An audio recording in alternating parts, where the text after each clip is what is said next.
सरकार समझेगी, अभी नहीं समझ रहे, 24 के चुनाव तक तो जरूर समझ जाएंगे। हमें उम्मीद है पुरानी पेंशन बहाल होगी, निश्चित रूप से बहाल होगी और यही सरकार करेगी, ऐसा हम लोगों का विश्वास है। अब ये तो सरकार को चुनना है कि समझे कि न समझे, हमें नहीं तो चुनना है। सरकार को तय करना है कि हमारी बातों सुनेंगे अथवा नहीं सुनेंगे। सरकार को ये जो बीच के अधिकारी हैं धोखे में रख रहे हैं। जमीन पे कुछ नहीं हो रहा है, केवल ऐसा करें जमीन कुछ जो खाली आंकड़ेबाजी हो, आंकड़ा बस। पुरानी पेंशन की बहाली को लेकर लगातार जो कर्मचारी हैं, सरकारी कर्मचारी हैं, वो लगातार अपना विरोध जता रहे हैं और विरोध प्रदर्शन जता रहे हैं। आज भी उत्तर प्रदेश के कोने कोने से, जनपद के जिलों से आए हुए लोग हैं जो कि शिक्षक कर्मचारी हैं, वो अपनी मांगों को लेकर आज शिक्षक निदेशालय में यहाँ पे प्रदर्शन दिखा रहे हैं। मैं तस्वीरों के माध्यम से साफ तौर पर दिखाऊंगा कि जिस तरीके से यहाँ पे आप देख सकते हैं कि किस तरीके से उत्तर प्रदेश के जनपद के कोने कोने से लोग आए हैं और अपनी मांगों को लेकर शिक्षा विभाग का जो निदेशालय है उसका आज घेराव किया और अपनी जो योगी सरकार है उसको अपनी ताकत दिखा रहे हैं, अपना शक्ति प्रदर्शन दिखा रहे हैं कि उनकी जो मांगे हैं उनको पूरा किया जाए। उसी को लेकर इन लोगों ने आज शिक्षक निदेशालय का घेराव किया है, अपना प्रदर्शन दिखा रहे हैं और बातचीत करने की कोशिश करेंगे कुछ लोगों से कि किस तरीके का ये प्रदर्शन है, जिस तरीके से आप लोग प्रदर्शन आज कर रहे हैं, यहाँ पर क्या आप लोगों की मांगे हैं। ये महानिदेशक कार्यालय पर शिक्षकों की 21 सूत्रीय मांगों को लेकर के प्राथमिक शिक्षक संघ और माध्यमिक शिक्षक संघ से संयुक्त रूप से शिक्षक महासंघ के बैनर के तले हम लोग इकट्ठा हैं।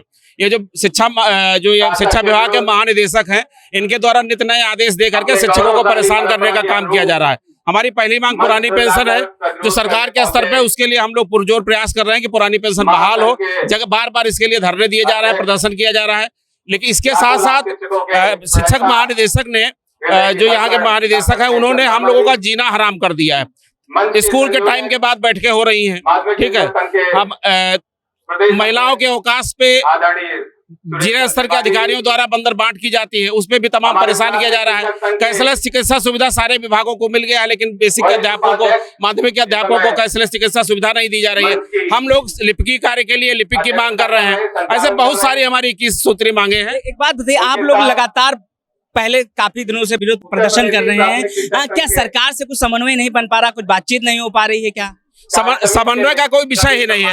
हम केवल अपनी समस्याएं रख रहे हैं, उसका निराकरण सरकार को करना है, डीजी को करना है। डीजी निराकरण नहीं कर रहे हैं तो समझौते का कोई मतलब नहीं है। इसलिए आज हम सभी लोग हैं, प्रांतीय नेतृत्व तो हमारा अंदर है, वार्ता चल रही है। अगर वार्ता विफल होती है तो जैसा प्रदेश का निर्देश होगा वैसा हम लोग आगे करेंगे। इससे पहले दिल्ली के रामलीला मैदान में भी एक बड़ा प्रदर्शन हुआ था, विरोध हुआ था, देश के कोने कोने से लोग इकट्ठा हुए। क्या सरकार समझ नहीं रही आप लोगों की मांगों को? सरकार समझेगी, अभी नहीं समझ रहे, 24 के चुनाव तक तो जरूर समझ जाएंगे। हमें उम्मीद है पुरानी पेंशन बहाल होगी, निश्चित रूप से बहाल होगी और यही सरकार करेगी, ऐसा हम लोगों का विश्वास है।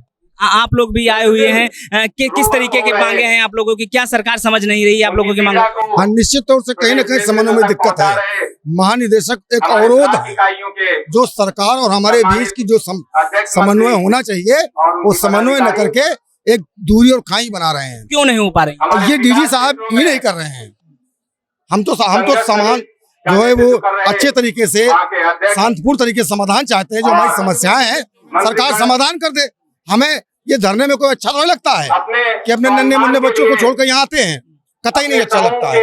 लेकिन डीजी महोदय ने विवश कर दिया है कि सरकार तक हमारी बात पहुँचने नहीं देते हैं, ताकि हमारी सरकार संवेदनशील है नहीं हमारी। डीजी महोदय के लोगों से आप मिलने गए, आप लोगों का प्रतिनिधित्व जब मिलने गया, क्या बातचीत हुई? मंडल गया है प्रांतीय और आएंगे, क्या वार्ता का निराकरण हुआ, जैसा प्रांतीय अध्यक्ष जी निर्णय लेंगे, हम सब लोग उनके सिपाही हैं, उस हिसाब से आगे संघर्ष करेंगे। अभी कोई बातचीत हो रही है कि नहीं? अभी कोई बातचीत अभी बाहर नहीं हुई है, वार्ता चल रही है। निराकरण जैसे ही होगा, वार्ता के जो बिंदु होंगे उस बिंदु के हिसाब से प्रांत जो निर्णय लेगा हम लोग उसके साथ। एक सवाल बताइए, क्या सरकार आप लोगों का कोई सरकार बात नहीं सुन रही? क्या आप लोग समझ रहे सरकार आप लोगों की बातों को नहीं सुन रही है? अब ये तो सरकार को चुनना है कि समझे कि न समझे, हमें नहीं तो चुनना है। सरकार को तय करना है कि हमारी बातों सुनेंगे अथवा नहीं सुनेंगे। सरकार को ये जो बीच के अधिकारी हैं धोखे में रख रहे हैं। सरकार के पास ये बता रहे हैं कि बेसिक शिक्षा बहुत अच्छी होती चली जा रही है, सब कुछ अमन चैन है। ये जो डीजी हैं, महानिदेशक महोदय हैं, ये बीच की कड़ी है।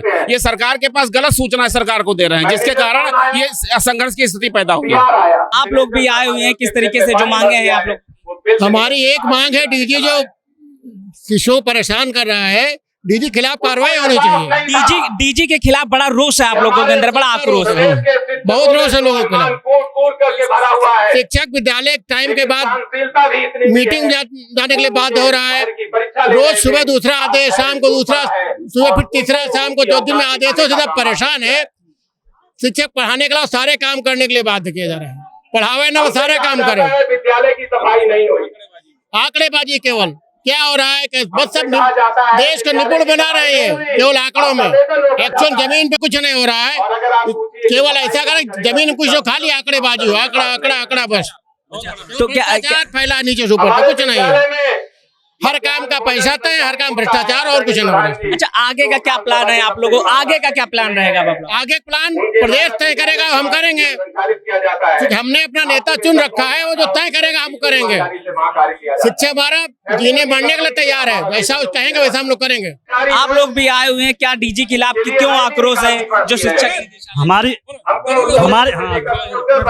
21 सूत्री मांगे हैं, जिनको लेकर के हम पूरे प्रदेश से सारे शिक्षक आए हुए हैं यहाँ।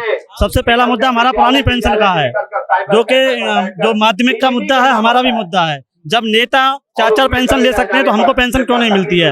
एक प्रमोशन का मुद्दा था जिसको लेकर के 1 साल से लिस्ट बन रही है, मगर आज तक हम लोगों का प्रमोशन नहीं किया गया है। हमारे विद्यालयों में प्रधानाध्यापक का पद खाली पड़े हैं, उनका काम जो है सहायक अध्यापकों से लिया जा रहा है।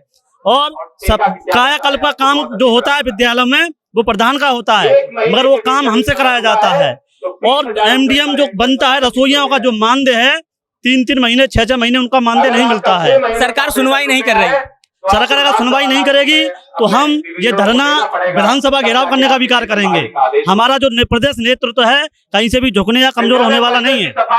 अगर आज हमारी मांगे नहीं मानी गई तो हम मजबूर होंगे यहाँ एक नहीं बल्कि कई दिन धरना देने के लिए। तो आप लोग अपनी मांगों को लेकर लड़ाई लड़ते रहेंगे? हम लोग अपनी मांगों को लेकर यहाँ जब तक नहीं उठेंगे जब तक हमारी मांगे मानी नहीं जाएंगी। हमारे प्रदेश नेतृत्व जब तक निर्णय नहीं लेगा, अगर उन्होंने हमें निर्देश दिया कि अगर विधानसभा घेरना है तो हम लोग विधानसभा घेरने को भी तैयार हैं। तो आप सुन रहे हैं, ये जिस तरीके से शिक्षक हैं जो उत्तर प्रदेश के कोने कोने से आए हुए हैं और काफी सरकार के खिलाफ भी इनका आक्रोश है कि उनकी जो मांगे हैं वो मानी नहीं जा रही है। बहरहाल इनका साफ तौर पर कहना है कि अगर उनकी मांगों को माना नहीं जाएगा, ये जो प्रदर्शन है युद्ध स्तर पर करेंगे और जन आंदोलन के लिए भी तैयार है। कैमरा पर्सन साकेत के साथ मैं Avinash, the Inquilab express, Lucknow.